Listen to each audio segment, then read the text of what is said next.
मंच पर उपस्थित महाराष्ट्र के आदरणीय मुख्यमंत्री जी श्रीमान एकनाथराव शिंदे जी, आदरणीय नितिन जी, महाराष्ट्र के उप मुख्यमंत्री और इस प्रकल्प के संरक्षक आदरणीय देवेंद्र फडणवीस जी,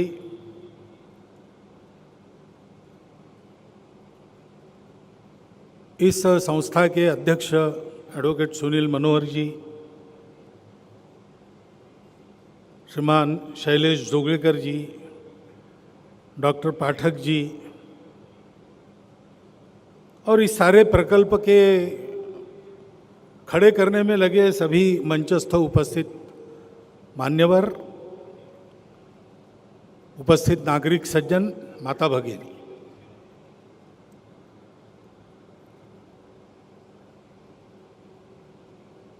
सपना देखना और उसका पूरा करना, इसमें बहुत अंतर होता है। संकल्प पक्का है तो कभी न कभी होता है, और एक टीम के नाते सबने किया तो जल्दी होता है। प्रकल्प के बारे में पहले जब सुना तब मुझे लगा ये बहुत बड़ा, बहुत महत्वाकांक्षी प्रकल्प है, लेकिन जिन्होंने उसको किया था उस संकल्प को, उनको देखने के बाद लगा कि ये पूरा तो हो ही जाएगा।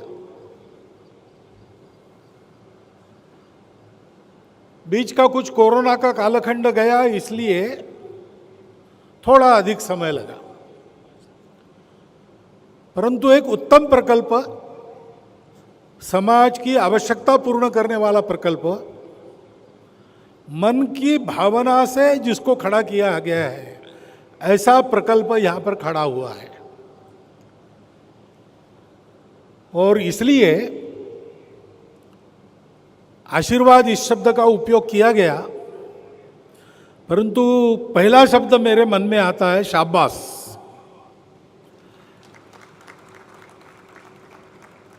संघ के स्वयंसेवक कुछ ऐसा जब काम करते हैं, मिलकर करते हैं, उत्तम करते हैं, तो बहुत अच्छा लगता है।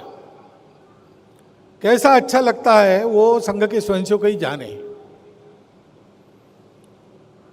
पटना में था तब वहां पर एक विमान गिर गया बस्ती में ही आके, कुछ साल पहले की घटना याद आती होगी आप लोगों को। तो सीधा प्रभात शाखाओं को विकिरण देकर सबसे पहले वहाँ स्वयंसेवक पहुँचे, उन्होंने वहाँ सारी मदद की और इतना अच्छा काम किया कि बाद में शरद यादव जी मंत्री थे उस समय, नागरिक उड्डयन मंत्री, वो आए तुरंत और वो ब्लैक बॉक्स की खोज चल रही थी। तो वहाँ मिलिट्री के लोगों को उन्होंने बताया कि वो जो हाफ पैंट पहन के आने वाले लोग हैं ना, उनको आप आने दो, क्योंकि उनके आने से ब्लैक बॉक्स जल्दी मिलेगा। तो ये सुनकर और उन्होंने जो काम किया उसको देखकर, मैं वहाँ था उस समय, तो मुझे बहुत कृतकृत्यता का अनुभव हुआ। ऐसा ही आज मुझे लग रहा है,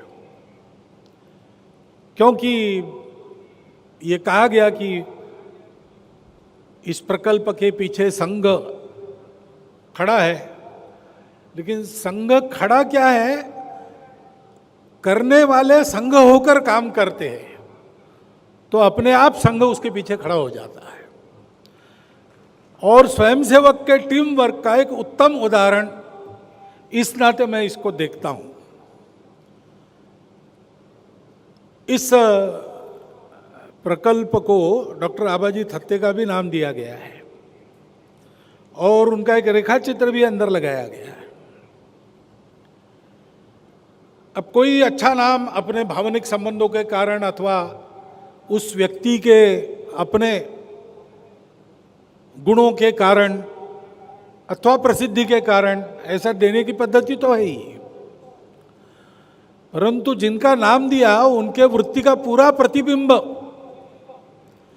ऐसे प्रकल्प में मिलता है। ऐसे उदाहरण थोड़े होते हैं। अपना ये प्रकल्प आबाजी थत्ते का केवल नाम नहीं लगाता, उनके वृत्ति का परिचय अपने प्रत्येक क्रियाकलाप में देता है। क्योंकि डॉक्टर आबाजी थत्ते यद्यपि डॉक्टर थे, प्रैक्टिस की नहीं, वो प्रचारक ही रहे। और 1-2 साल के बाद ही उनके पास पूजनीय गुरु जी के साथ रहने का और दायित्व आया। वो पूजनीय गुरु जी के निर्वाण तक उनके साथ रहे। बाद में अनेक वर्ष पूजनीय बाला साहब के भी स्वीय सचिव रहे। और डॉक्टर होने के नाते मुख्य काम उनका उनके स्वास्थ्य की चिंता करना रहता ही था। परंतु उनके साथ प्रवास करते करते संपूर्ण भारतवर्ष के अनेक परिवारों में उन्होंने अपने अकृत्रिम स्नेह के संबंध जोड़े और वो अपने जीवन के आखिरी तक उनका वो दायित्व जाने के बाद भी उसको वो निभाते रहे। ये जो आत्मीयता है, अपनापन है, जिसमें से व्यक्ति सबकी चिंता करता है, इस प्रकल्प में आते हैं तो उसका अनुभव होता है। और मैं तो घूमता हूँ सर्वत्र, तो यदा कदा हॉस्पिटल शुरू होके अब बहुत समय नहीं हुआ है, परंतु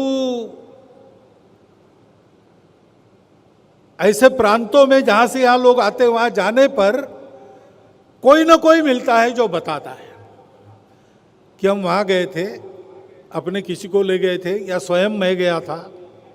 एक बार तो एक घर में भोजन के लिए गया, तो वहाँ पीछे सिक्योरिटी वालों की कुछ गड़बड़ ध्यान में है, पूछा क्या है, तो उन्होंने कहा वो पास में एक मुसलमान सज्जन रहते, वो मिलना चाह रहे। तो मैंने कहा भाई ये भोजन करके आ रहा हूँ, बाहर आते ही मिल लूँगा।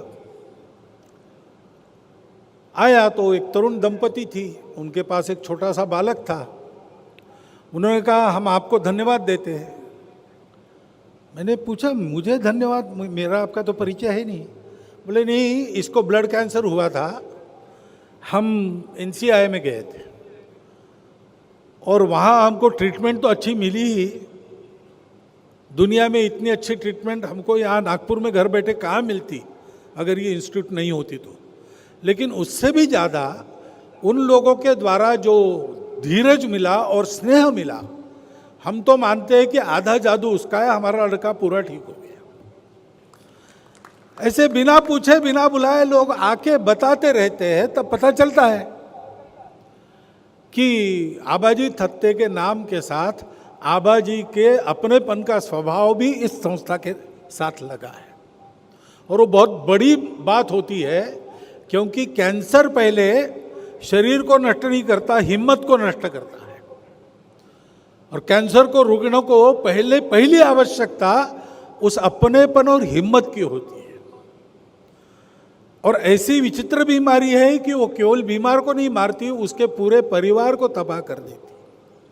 उनको भी इस प्रकार की हिम्मत और अपनेपन की आवश्यकता होती है। डॉक्टरों की आश्वस्ति ये उनके लिए एक बहुत बड़ा संबल हो जाता है। ये सारी बातें संभल कर यहाँ का काम चल रहा है। और आबाजी की एक विशेषता थी, जो भी काम करते थे वो उत्कृष्ट ही करना, ऐसा कटाक्ष था। किसी से करवाते थे, कोई कर रहा है देखते थे, तो उसको भी उत्कृष्टता के नीचे कुछ भी स्वीकार न करने की सलाह देते और स्वयं वैसा करते थे। इस अस्पताल में पहले से यह प्रण किया है टीम ने कि सबसे उत्तम जो उपलब्ध है वो रुग्णों को मिलना चाहिए। खर्चे का काम है, लेकिन वो खर्चा लेकर भी करना है। गरीब रुग्णों की चिकित्सा निःशुल्क करनी है अथवा बहुत कम शुल्क में करनी है, लेकिन वो सारा खर्चा लेकर करना है, उत्कृष्ट ही करना है। उत्कृष्ट से कम कुछ भी स्वीकार नहीं करना। और ये जो काम करते समय टीम वर्क का परिचय दिया है, उसका भी काम है। क्योंकि अभी तो ये ऐसा खड़ा हुआ है, ये आगे चलेगा, चलना चाहिए, उसी प्रकार चलना चाहिए। अभी जैसा चल रहा है वैसा ही चलना चाहिए। चलता तब रहता है जब एक के बाद एक टीमें उसको संभालती रहती कालांतर में, और जो लोग एक टीम बनकर काम करना जानते हैं वो काम करते करते लोगों का सहयोग लेना और सहयोग में से सहयोगियों को खड़ा करना ये भी जानते हैं। इसलिए मेरा विश्वास है कि जिस वृत्ति से इसको खड़ा किया गया है उसी वृत्ति से यह अस्पताल आगे तक चलता रहेगा। चलते रहने की आवश्यकता है, क्योंकि स्वास्थ्य ये एक मूलभूत आवश्यकता है, शिक्षा ये भी मूलभूत आवश्यकता है, और समाज उसके बारे में अब शिक्षित हुआ है। इसलिए सब लोग स्वास्थ्य और शिक्षा चाहते हैं और उसके लिए कुछ भी करने के लिए तैयार रहते हैं। अब स्वास्थ्य और शिक्षा के लिए जो करना है वो शासन प्रशासन तो कर रहा है, परंतु अकेले उनके करने से ये गोवर्धन उठाया नहीं जाएगा, क्योंकि ये सबकी आवश्यकता है। 148 करोड़ के समाज की आवश्यकता है, और इसलिए समाज की ओर से प्रयास खड़े होने चाहिए, जैसे ये एनसीआई खड़ा हुआ है। वो प्रयास खड़े करते समय आवश्यकता जिनकी है, जिनके लिए प्रकल्प है, उनको ध्यान में रखकर सारी बातें होनी चाहिए। जैसा इस बिल्डिंग के कंस्ट्रक्शन से लेकर तो यहां चलने वाले उपचार तक सब बातों में ध्यान में आता है, और इसमें सबका सहयोग भी चाहिए। वो हमारा जिम्मा है। यह प्रकल्प बहुत परिश्रम करके, बहुत साहस करके, उत्तम टीम वर्क को करते हुए परिणाम तक लाया गया है और आगे भी चलेगा। इस प्रकार का बीजारोपण यहां पर हुआ है। प्रेरणा से प्रामाणिक रहकर जिनकी सेवा करनी है उनको केंद्र में रखकर उत्तम से उत्तम सेवा उनको दी जा रही है। ये बहुत अच्छी बात हम सबके लिए है, हम सबको उसका आनंद है। लेकिन साथ साथ हमको ये भी जानना होगा कि हम सब लोगों का दायित्व है कि इसमें कई बातें हमको भी करनी पड़ेगी, हमको भी करनी पड़ेगी। यहाँ तो प्रयत्न हो रहा है, अभी बात चल रही थी कि और रेट्स कैसे कम किए जा सकते हैं, वो तो प्रयास होगा ही, परंतु आखिर उपचार की जितनी कीमत है वो खर्चा होगा ही, उसको कोई टाल नहीं सकता।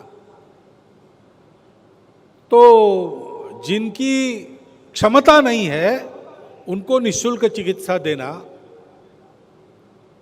कम खर्चे में उनका काम करना, इसके लिए कुछ अधिक धन की आवश्यकता रहेगी। कौन देगा? समाज देगा। एक बार हॉस्पिटल खड़ा कर दिया तो इस टीम का काम समाप्त नहीं होता, वो चलते रहना चाहिए, ऐसी उनको व्यवस्था करनी पड़ेगी। वैसे एक बार हम सब लोगों ने हाथ लगाकर इस हॉस्पिटल को खड़ा कर दिया, जिन जिन के हाथ लगे हैं उनके भी, और अभी तक जिनके नहीं लगे उनके भी, उनको ये सोचना चाहिए कि इसको चलता रखने के लिए भी आगे अपने हाथ लगते रहे। जो धन की मदद कर सकते हैं वो धन की मदद करें, जो प्रत्यक्ष समय दे सकते हैं वो प्रत्यक्ष समय दें।